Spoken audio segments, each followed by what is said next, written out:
Some MRAs say get political. Some MGTOW say don't do it. Who's right? To me, it seems very obvious that despite its origins, MGTOW has become a more or less spontaneous John Galt reaction to the oppressive political, legal, and social persecution of men. For these men, few writers have articulated their action better than Ayn Rand. Quote, all the men who have vanished, the men you hated yet dreaded to lose, it is I who have taken them away from you. Do not attempt to find us. We do not choose to be found. Do not cry that it is our duty to serve you. We do not recognize such duty. Do not cry that you need us. We do not consider need a claim. Do not cry you own us. You don't. Do not beg us to return. We are on strike. We, the men of the mind. We are on strike against self-immolation. We are on strike against the creed of unearned rewards and unrewarded duties. We are on strike against the dogma that the pursuit of one's happiness is evil.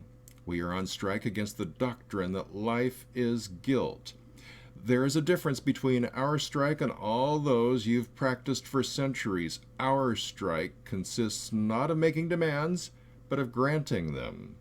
We are evil according to your morality. We have chosen not to harm you any longer. We are useless according to your economics. We have chosen not to exploit you any longer. We are dangerous and to be shackled according to your politics. We have chosen not to endanger you nor to wear the shackles any longer. We are only an illusion according to your philosophy. We have chosen not to blind you any longer and have left you free to face the reality you wanted, the world as you see it now, a world without mind. We have granted you everything you demanded of us, we who had always been the givers but only now understood it. We have no demands to present you, no terms to bargain about, no compromise to reach. You have nothing to offer us. We do not need you. Close quote. Ayn Rand, this is John Galt speaking, Atlas Shrugged.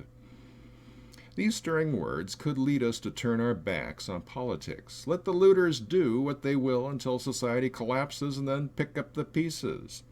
But Rand wrote in a time before computers, before smartphones, before our every move, our every purchase, our every transaction could be recorded, analyzed, and used to persecute, prosecute, and imprison us. So simply going on strike is no longer enough. You have 5 choices: prosecution, persecution, blend in, leave, or fight. If you go on strike and nothing else, you will be like a Jew in the early days of Nazi Germany who was targeted for persecution by Hitler's brown shirts. If you can't fight them, you could join them, becoming a male feminist and prosecute anybody who does not submit.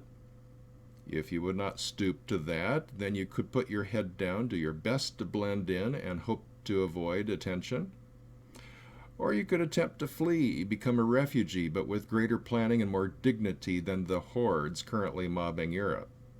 You can establish residency in another country, get a second passport, and then prepare to leave.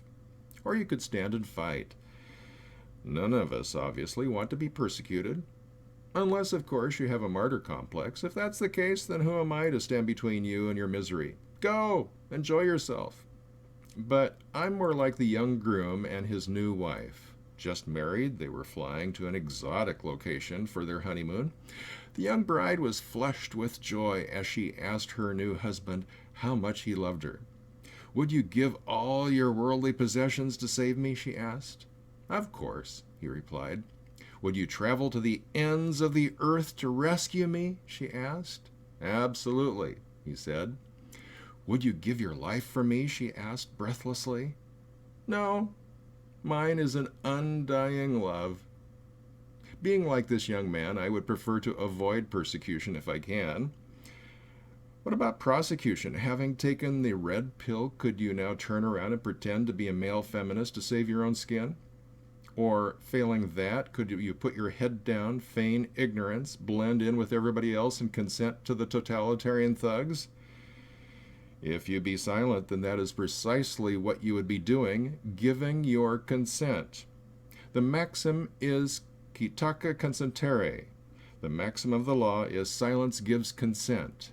If, therefore, you wish to construe what my silence betokened, you must construe that I consented, not that I denied." Close quote. Paul Scofield is Sir Thomas More in A Man for All Seasons. Be silent in the face of politics that enslave men, and you give your consent to that enslavement. If you can do none of these, then your options are two: leave or fight. Several of the men I admire have left already, and while becoming a world traveler collecting residency in several countries is definitely an option, despite that I have no great desire to learn Spanish, parts of South America look good to me, and so I intend to learn Spanish and at least go exploring there.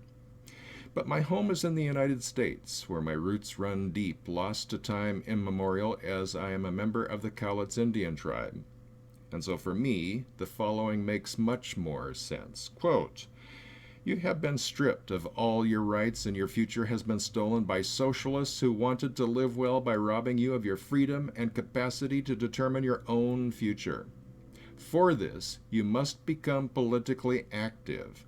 Taxation is evil, and we no longer need taxation since money is no longer a commodity. Money is purely representational, dependent upon faith and confidence. Government should not be allowed to borrow, for money should be created for its expense, limited to a percent of the GDP that cannot be increased except in time of war if attacked." Close quote. Martin Armstrong, "The Future Rests in the Hands of the Youth," linked below. So there you have it. If you agree with those who say don't engage in politics, you now know your other choices. Having spent 2002 through 2012 as a politician, I can tell you that politics is a dirty business. I don't like it, and I would shun it if I could. But before I run away, I will stand and fight. What about you? In an upcoming video, I'll address some of the issues Matt Forney raised in one of his recent videos. I really want to like Matt, I really do. But unlike Aaron Clary and Bern Chapin, with whom I agree most of the time I find Matt to be merely irritating and wrong. Where Aaron jokes about MGTOW as being Virgin Tau, Matt viciously attacks. There's simply no call for that. On top of his venom, he seems to be genuinely pessimistic, unfamiliar with economic and innovation cycles, and ignorant about technology. Well, let's see what we can do to enlighten and lift his spirits in the next video. That's all for now. Check out the other videos, subscribe to the channel. For the Backlash at backlash.com, my name is Rod Van Mecklin.